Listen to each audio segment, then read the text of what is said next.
Possible नहीं है। हम लोगों ने जातीय आधारित जनगणना कराई, उसमें 9 से 10 महीना लगा। अब बल्कि उसमें डोर टू डोर जाने के बाद कोई डॉक्यूमेंट नहीं मांगा गया, तब 9 से 10 महीना लगा। कोई अलग से तो अधिकारी आ नहीं जाएगा, वही होंगे विद डॉक्यूमेंट, और वो भी अपलोड करना। ये साफ दिखाता है कि भाजपा और नीतीश जी डरे हुए हैं, इसलिए ये साजिश जो है रची जा रही है। तो आपको क्या लगता है, जिस तरह आपने आरोप लगाया महाराष्ट्र विधानसभा चुनाव के बाद कि वोटर लिस्ट में छेड़छाड़ किया गया, उसी तरह यहाँ तो भाई आप पूरा नया लिस्ट बना रहे हैं। ये तो केवल लगता है कि मन में बेईमानी है, केवल आई वॉश करना चाहते हैं लोगों को।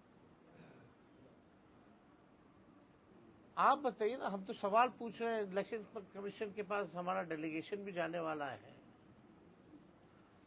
देखते हैं इलेक्शन कमीशन क्या कहता है।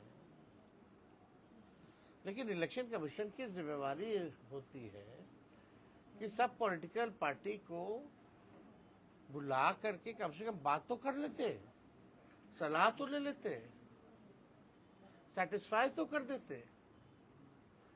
क्यों नहीं किया गया? तो फरवरी में क्यों लिस्ट जारी की है तुमने? तब तो करना ही नहीं था। इतना बड़ा विषय कि पूर्ण रूप से आप कीजिएगा, तो इसकी प्लानिंग तो बहुत पहले होनी चाहिए ना। ये आनंद फानंद में, हड़बड़ी में आखिर क्या बात आ गई? आप जैसे आरोप लगाए थे, तो अशोक चौधरी जो मंत्री हैं वो कह रहे हैं कि अगर दलित और ओबीसी का आप कह रहे हैं कि वोटर को काटने का है, तो वो तो हमारे ही वोटर है, वो आरजेडी के नहीं है, हम क्यों वोट काटेंगे? रोल रखना रोल। अब देखिए, अब उनको कोई ज्ञान तो है नहीं, अज्ञानी व्यक्ति है। ग्लोबल टेंडरिंग करा रहे हैं बिहार के ठेकेदारों को मार करके। अब ग्लोबल टेंडरिंग इसलिए करा रहे हैं क्योंकि उनको जो है कमीशन मिले। सब लोग तो इसी में लोग व्यस्त है।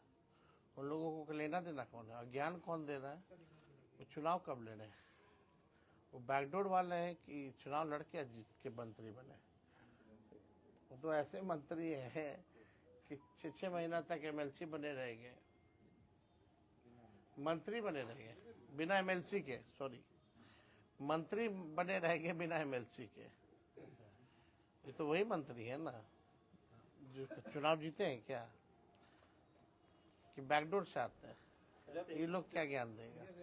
तेजस्वी जी कल आपका बस बिल के खिलाफ रैली हुई थी पटना में, उसमें आपने कहा था कि संसद से पास कानून को हम कूड़ेदान में फेंक देंगे।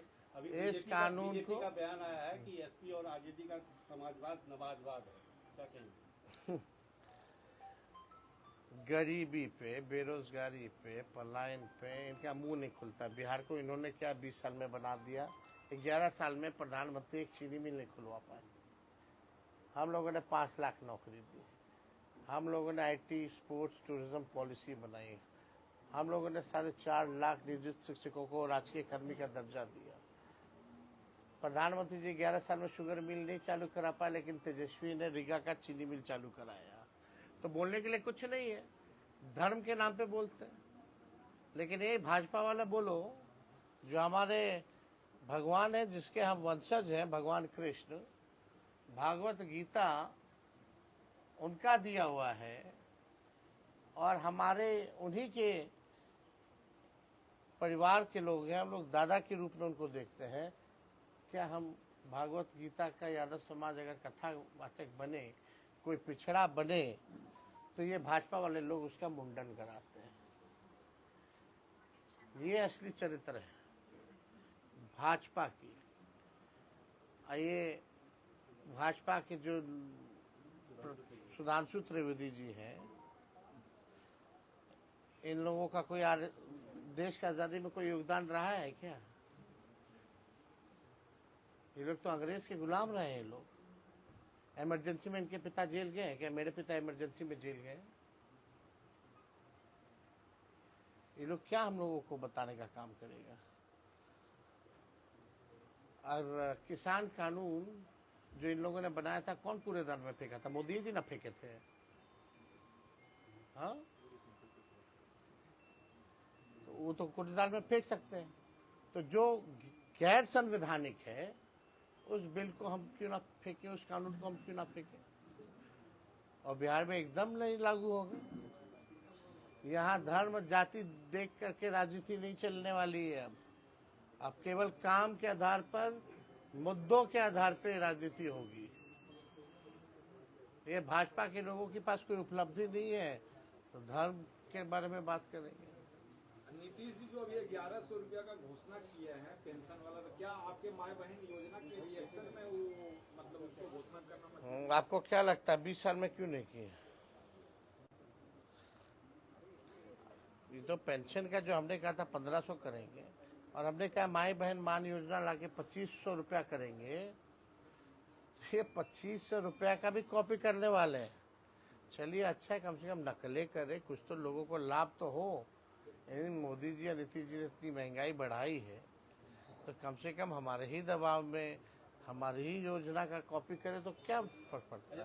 करें। तो क्या बिहार में सऊदी अरबिया, और हमने तो जब हम आए थे तो हम तो बोले थे सरकार से नाक रगड़वा करके भी करवाना पड़े तो करवाया जाएगा। हो रहा है कि नहीं हो रहा है? उसी का परिणाम। सुधांशु त्रिवेदी का एक और बयान है, तो क्या मतलब क्या बिहार में सऊदी अरबिया, इंडोनेशिया, तुर्की और तो वही ज्यादा सरिया कानून लाना चाहते हैं? अब आप क्या मतलब है?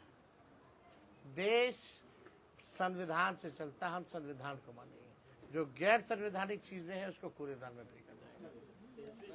चिराग पासवान कल एक रैली किए थे, वो बोल रहे थे कि 20 महीना मांग रहे हैं तेजस्वी यादव बिहार को बदलने के लिए। पहले बोले कि 20 महीना दिए हैं तो जमीन लिखवा लिया, और ये कलम बांट रहे हैं, क्या जमीन लिखवाना है? कौन सा जमीन लिखवा? कितना लोग को नौकरी मिला? 5 लाख। एगो को पकड़ के लिया चिराग पासवान 5 लाख में से। हिम्मत है तो हम चुनौती दे रहे हैं। 5 लाख नौकरी हमने दिया ना। 5 लाख में से एक व्यक्ति को भी अगर चिराग पासवान ले आए जिससे हम जमीन लिखवाए हैं तब वो बोले।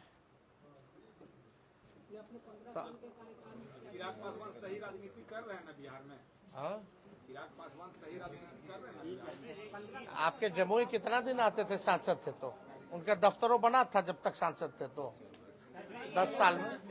वोटिंग के बारे में बात हो रही है, के बारे में ऐप के अभी तो लोकल बॉडी का शायद कुछ सुनने में आया कि लोग करा रहे हैं। अब देखते हैं सुदृढ़ीकरण के लिए सरकार का योजना आ गया। चुनाव के ठीक पहले क्या? जमुई जिला में 2 पुल है जो वर्षों से क्षतिग्रस्त है, और पुल के बारे में तो पूरा बिहार जान रहा है। तो ये जो सड़क का योजना आ गया कि ग्रामीण क्षेत्र में सड़क को सुधार देंगे, तो चुनाव के ठीक पहले ये योजना आया। अब जो निर्णय है चुनाव से पहले तो घोषणा करता है लोग, सरकार कर रहा है। चले।